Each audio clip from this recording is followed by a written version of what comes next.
बिस्मिल्लाहिर्रहमानिर्रहीम। आज एक नए टॉपिक के साथ आपसे मुखातिब हूँ।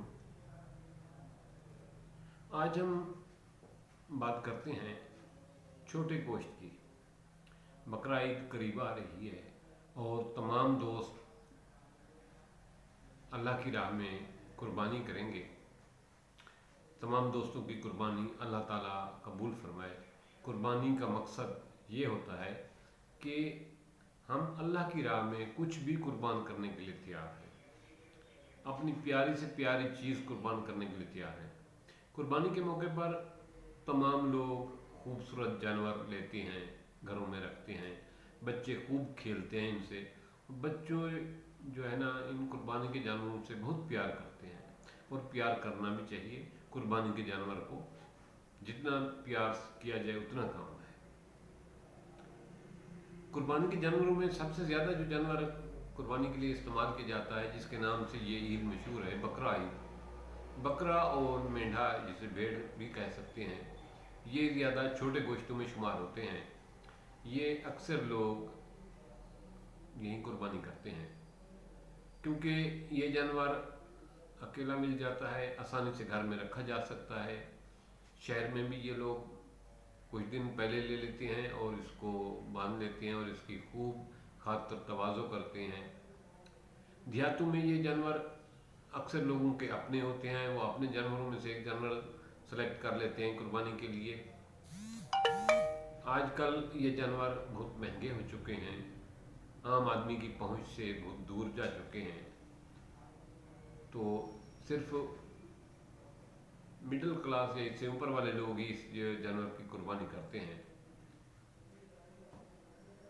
तो जब हम कुर्बानी करते हैं तो इसका गोश्त हम बांटने के साथ, रिश्तेदारों और अजीज़ों को देने के साथ, कुछ एक गोश्त का एक हिस्सा हमारे अपने घर के लिए होता है।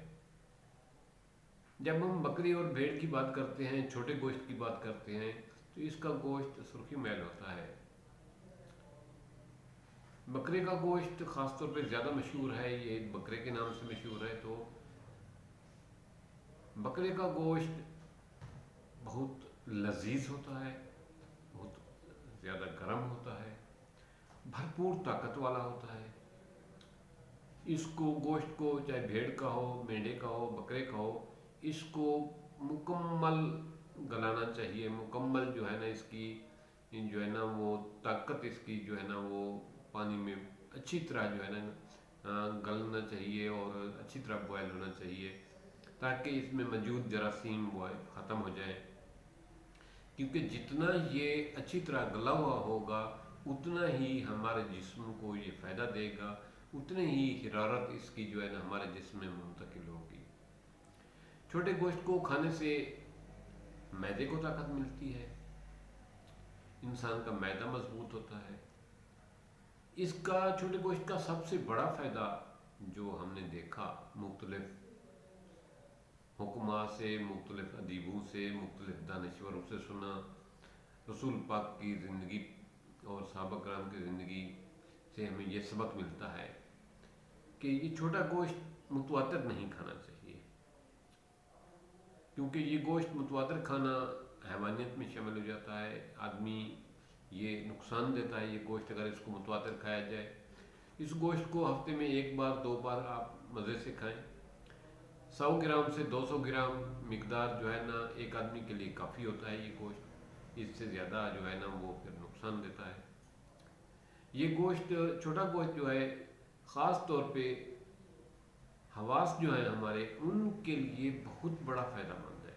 इसमें सुनने की हिस्स है, चखने की हिस्सा है, बोलने की ताकत है, देखने की ताकत है। इसका मतलब ये हुआ कि ये हमारी ज़बान को फ़ायदा देता है, ज़बान के बुर्स को फ़ायदा देता है, क़ुव्वत समात के लिए कानों को फ़ायदा देता है, सूंघने के लिए ये नाक और नाक के उज़ला को फ़ायदा देता है, देखने के लिए ये आँखों के लिए बहुत मुफीद है, सोचने के लिए ये छोटा गोश्त जो है ये दिमाग के लिए बहुत बड़ा टॉनिक है, दिमाग को बहुत फ़ायदा देता है। इसी तरह ब्लड की सर्कुलेशन को बेहतर करता है, खूब ब्लड बनाता है, जिगर के लिए ये फ़ायदेमंद है। लेकिन इसकी लिमिट है इस्तेमाल की। इसका ये मतलब नहीं कि ये इतना फ़ायदेमंद है और इसको बेदरेग इस्तेमाल किया जाए, रोज़ाना इस्तेमाल किया जाए। रोज़ाना इस्तेमाल करने से इसके नुकसान आते हैं।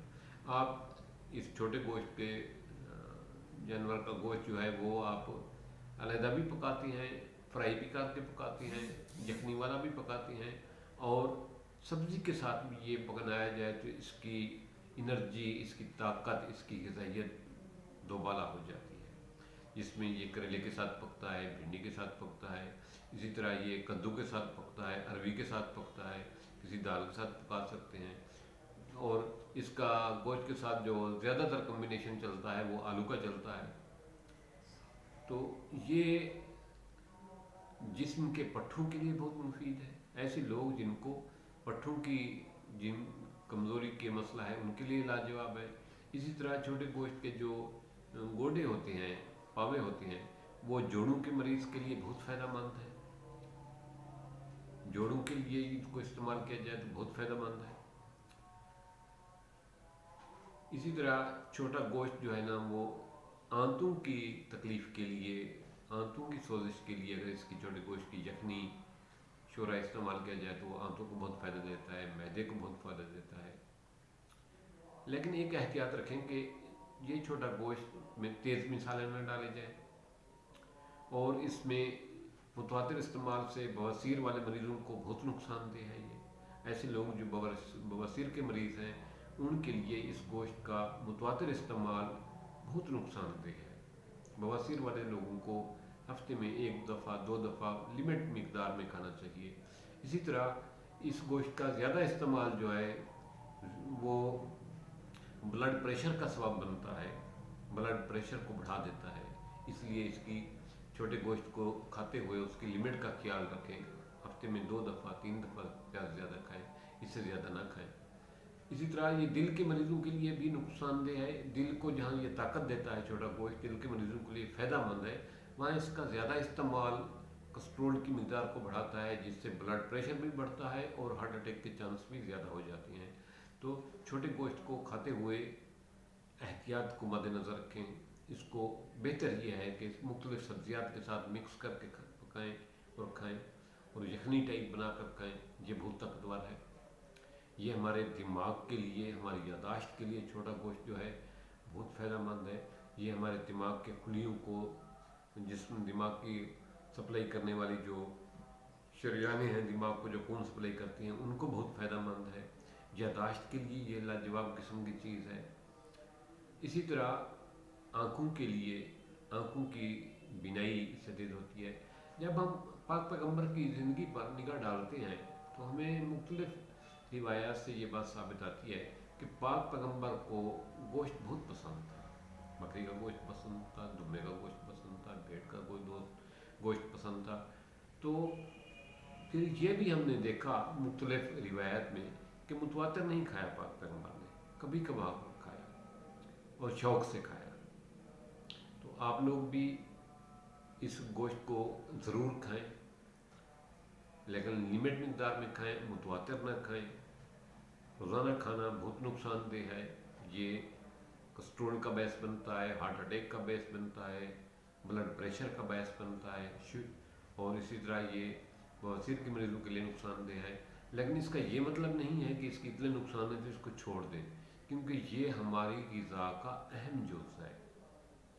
हमारी जिस्मानी ताकत की बढ़ोतरी के लिए, हमारी मुख्तलिफ़ बीमारियों के ख़िलाफ़ क़ुव्वत मुदाफ़ियत बढ़ाने के लिए ये गोश्त लाजवाब किस्म की चीज़ है। ऐसे लोग जो ऑपरेशन के बाद, मरीज़ जिनका ऑपरेशन होता है उनके लिए ये बाद में यखनी के तौर पर दिया जाता है, बहुत लाजवाब है।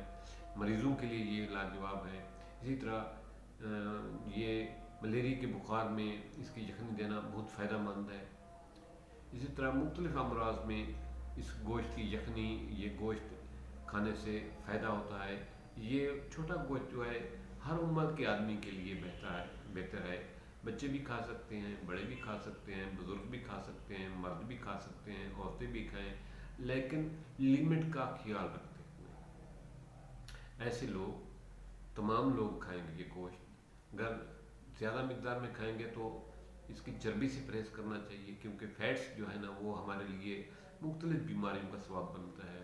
तो जब ये पकाने लगें तो इसमें चर्बी इस्तेमाल नहीं करनी चाहिए। हैवानी चर्बी सबसे ज़्यादा नुकसान है, तो इसको बग़ैर चर्बी वाला गोश्त पका कर खाएँ, अच्छी तरह धोकर और गला कर खाएँ।